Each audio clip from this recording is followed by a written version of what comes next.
మీడియాతో మాట్లాడుతున్న ఎంపీ శ్రీఎం రఘునందన్ రావు 2 3 4 5 6 7 8 9 ఓకేనా అన్న ఎవరు సపోర్ట్ చేస్తలేరు చాయ్ పోయలేదు ఏంది సంగప్ప అన్న నిద్రమూల్లో ఉన్నారు మన వాళ్ళంతా ఇంకా మెల్కొని చూస్తలేడా మనిషికోసారి చూడు సంగప్పని పైన వేస్తాం కదా నేను నల్లబట్ట అది వేయిరి సంగప్పకి ఒకసారి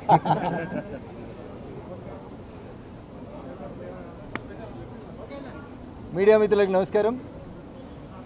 జూబ్లీ హిల్స్లో భారతీయ జనతా పార్టీ అభ్యర్థిగా గౌరవనీయులు లంకాల దీపక్ రెడ్డి గారిని ప్రకటించిన తర్వాత ఈరోజు గౌరవనీయులు రాష్ట్ర పార్టీ అధ్యక్షులు రామచంద్రరావు గారు, కేంద్ర మంత్రివర్యులు కిషన్ రెడ్డి గారి నాయకత్వంలో సమీక్షా సమావేశాన్ని ఎన్నికల్లో గెలవడానికి కావాల్సినటువంటి వ్యూహాన్ని నిర్దేశించుకోవడం కోసం అందుబాటులో ఉన్నటువంటి నాయకులందరితో సమావేశాన్ని ఏర్పాటు చేయడం జరిగింది.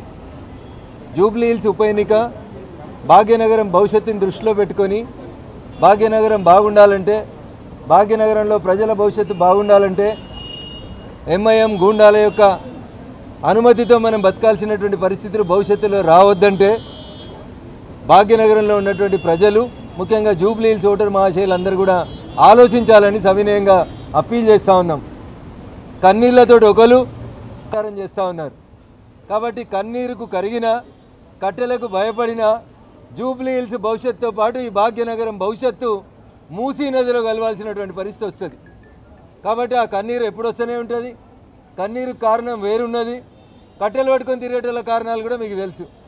కాబట్టి మేము ఎవరి గురించి వ్యక్తిగతంగా మాట్లాడదలుచుకోలేదు. కానీ కన్నీళ్లకు కరిగిపోతే 3 సంవత్సరాల జూబ్లీ హిల్స్ భవిష్యత్తు గత 11 సంవత్సరాలు ఎట్లుందో ఇప్పుడు కూడా అట్లే ఉండిపోతుంది. కట్టెలకు భయపడితే కప్పాలు కట్టాల్సినటువంటి పరిస్థితి వస్తుందని చాయ్ బండలు కూడా చెప్పాల్సినటువంటి దుస్థితి ఉంది ఈ భాగ్యనగరంలో. అందుకని 1200 కోట్లు పెట్టినటువంటి కమాండ్ కంట్రోల్కి ఈ కట్టెలు పట్టుకొని దాదాగిరి చేసేటోళ్ళు కనబడతలేరు. భాగ్యనగరం భవిష్యత్తు ఆగం కావద్దంటే భారతీయ జనతా పార్టీ జూబ్లీ హిల్స్లో ఎట్లా గెలవాలి, ఎందుకు గెలవాలి అనేటువంటి విషయంలో సుదీర్ఘంగా చర్చించుకోవడం జరిగింది. మా అభ్యర్థి నామినేషన్ల చివరి రోజు అయినటువంటి 21వ తారీఖు రోజు తాను నామినేషన్ వేయబోతా ఉన్నారు.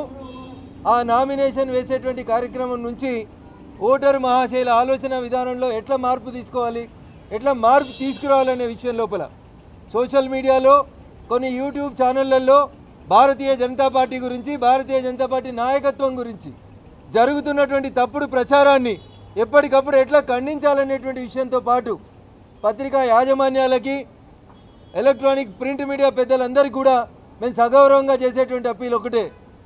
3 సార్లు వరుసగా ఈ దేశాన్ని పాలిస్తున్న పార్టీ, తెలంగాణలో పార్లమెంటుకు జరిగిన ఎన్నికల్లో అధికారంలో ఉన్న పార్టీతో సమానంగా ఎంపీలను గెలిచిన పార్టీ కాబట్టి గౌరవ పెద్దలందరూ కూడా సవినయంగా చేసేటువంటి అప్పీల్, ఇతర పార్టీలకు వస్తున్నటువంటి కవరేజ్ ఎంత ఉంటుందో దయచేసి భారతీయ జనతా పార్టీ కూడా అంతే కవరేజ్ ఇవ్వాలని సవినయంగా 2 చేతులు జోడించి విజ్ఞప్తి చేస్తూ ఉన్నాం.